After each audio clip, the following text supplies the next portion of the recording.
Des passagers enfermés dans une chaleur étouffante, des enfants qui pleurent, et des réseaux sociaux qui s'enflamment, la ligne A du métro parisien a été l'objet de graves perturbations ce mardi soir.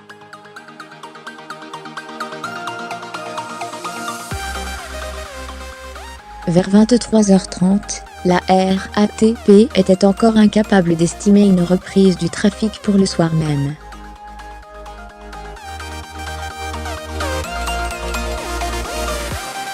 Tout a commencé de manière apparemment banale. À 20h10, une interruption de trafic est signalée entre les stations Château de Vincennes et l'Étoile.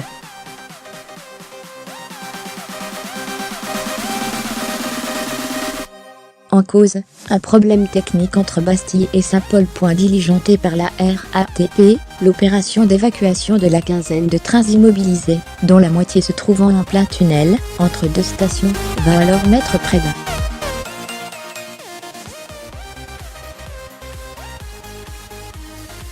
2 heures. Un délai interminable, qui a poussé des passagers à quitter les trains par leurs propres moyens, en marchant sous terre le long de la voie.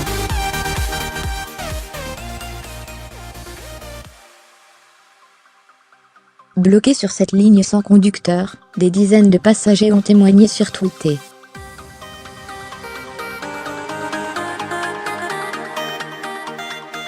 Des enfants, en pleurs, que les parents sont obligés d'évacuer par les voies, sans aucune aide des agents de la RATP.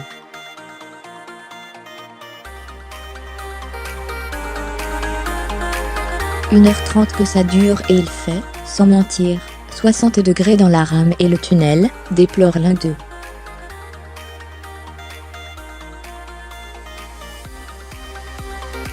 Nicolas Pouliou, un Parisien de 37 ans, a lui aussi passé près d'1h30 coincé entre la station Saint-Paul et celle de Bastille.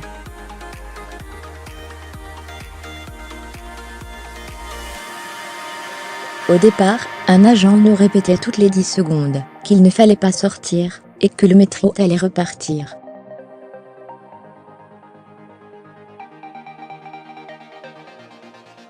Puis il y a eu une coupure de courant, et la clim s'est arrêtée. On arrivait à peine à respirer, souffle-t-il.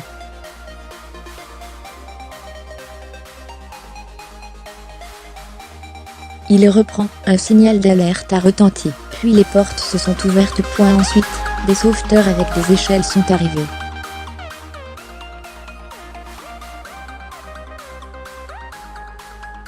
Mais les gens ont commencé à descendre, par leurs propres moyens.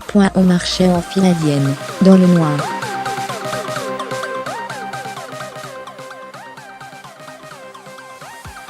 Des gens paniquaient, essayaient de passer sous le métro. C'était une marche interminable.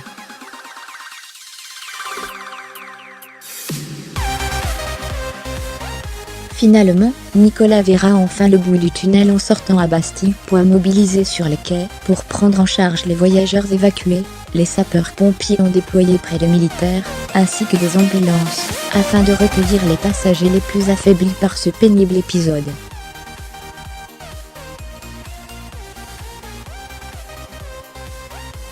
Au terme de l'opération, 5 victimes avaient été comptabilisées, principalement pour des coups de chaleur sans grande gravité.